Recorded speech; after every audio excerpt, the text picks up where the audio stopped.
Dalam video ini, saya akan mengangkat salah satu kasus pertama penggunaan design thinking di industri teknologi, yaitu untuk pembuatan mouse Apple yang pertama di tahun 1980. Yang dibuat saat itu bukan sekedar mouse dengan desain baru ya, tetapi mouse pertama yang betul-betul mudah digunakan orang awam dan murah untuk diproduksi. Bahkan desain mouse tersebut masih menjadi dasar untuk semua desain mouse yang diproduksi sampai saat ini. Konsultan yang menghasilkan desain mouse revolusioner ini, Hoover Kelly Designs, belum pernah mendesain produk sekompleks mouse sebelumnya. Sehingga kesuksesan proyek ini meyakinkan mereka terhadap keampuhan desain thinking, yang mana membuat mereka mampu menghasilkan solusi yang lebih inovatif dibandingkan desainer mouse yang berpengalaman sekalipun. Proyek ini juga mensolidkan reputasi Hoover Kelly yang mana nantinya akan berkembang menjadi IDEO, konsultan yang akhirnya mempopulerkan penggunaan design thinking di dunia bisnis. Oleh karena itu, yuk kita bahas kasus design thinking yang historis ini. Saat itu di tahun 80, Jobs sedang mengembangkan komputer yang diharapkan bisa merakyatkan teknologi komputer di pasar orang awam, Lisa dan Macintosh. Namun, agar orang mampu dengan mudah mengoperasikan komputer dibutuhkan mouse yang sangat ramah pengguna yang belum ada di pasar. Dan Jobs meminta Hoover Kelly untuk mengembangkannya. Di saat itu, mouse yang tersedia adalah mouse Xerox yang desainnya sangat rumit sehingga sering macet, sulit digerakkan, bentuknya tidak ergonomis, intinya sangat tidak ramah untuk pengguna awam.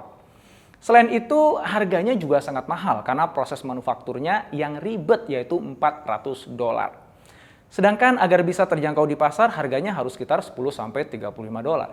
Maka dari itu, Hoover Kelly perlu membuat mouse yang benar-benar berbeda dan mereka menggunakan pendekatan design thinking yang mereka pelajari di Stanford University, yang mana pada saat itu belum populer di dunia bisnis. Hoover Kelly mulai dari nol dan mencoba mendesain mouse yang terasa enak di tangan. Mereka melakukan rapid prototyping dan hanya dalam satu akhir pekan mereka menghasilkan sebuah prototipe yang pertama yang itu sangat simpel, menggunakan bola deodoran dan piring mentega, tanpa ada elektronikanya sama sekali. Prototipe simple dan murah ini sudah cukup untuk tim bereksperimen dengan bentuk mouse-nya. Dengan mengamati prototipe pertama, tim menyadari bahwa agar mouse-nya bisa mudah digerakkan, bolanya harus seperti mengapung dalam mouse-nya, yang mana posisinya bisa naik turun dengan mudah, sehingga bolanya bisa bergerak dengan mulus tanpa gesekan meskipun kita tekan saat menggerakkannya. Dengan rapid prototyping, tim juga bisa mengamati bentuk mouse seperti apa yang nyaman untuk dipegang dan digerakkan. Sampai akhirnya, tim mendapatkan bentuk yang ergonomis. Tombol mouse-nya juga akhirnya dikurangi dari 3 jadi hanya 1, dan disertai suara klik yang enak didengar. Dan terkait biaya, tim melakukan ideasi kreatif ala design thinking dalam mencari solusi alternatif untuk desain dan proses produksi mouse Xerox. Tim menyadari bahwa desain mouse Xerox itu sangat rumit karena terlalu banyak alat pendeteksi yang dipasang untuk menampilkan gerakan mouse pada kursor layar. Tim menemukan solusinya ternyata dengan menggunakan sensor cahaya untuk melacak pergerakan bolanya. Meskipun hasilnya tidak seakurat Xerox, banyak alat pendeteksinya bisa dihilangkan dan biayanya kan jadi jauh lebih rendah. Selain itu, tim menyadari mouse Xerox sangat mahal diproduksi karena banyak komponen-komponen kecil dengan spesifikasi yang presisinya tinggi. Untuk mengatasi hal ini, tim mencoba membuat suatu cetakan plastik yang belum pernah dibuat sebelumnya. Karena desainnya harus mampu memuat semua komponennya yang mana sangatlah sulit, akhirnya cetakan yang dibuat disebut dengan rib cage berhasil merevolusikan produksi mouse sehingga mouse bisa diproduksi secara massal dengan mudah dan murah.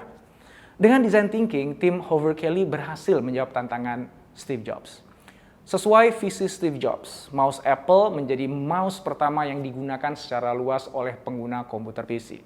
Dan desain trackball yang digunakan mouse ini berhasil menguasai pasar selama puluhan tahun sebelum diganti mouse laser yang kita gunakan saat ini. Kasus ini menunjukkan bagaimana design thinking dapat membantu perusahaan-perusahaan merakyatkan atau memperluas penggunaan teknologi. Kasus ini juga menunjukkan esensi filosofi desain human-centered yang terus bertahan dan berkembang selama puluhan tahun. Hoover Kelly mendekonstruksi produk yang sudah ada, tapi sangat kompleks waktu itu, Kemudian mereka melihat apa yang baik dan apa yang buruk, kemudian membangun sebuah produk baru yang simple, yang murah, dan lebih baik sehingga orang-orang ingin menggunakannya.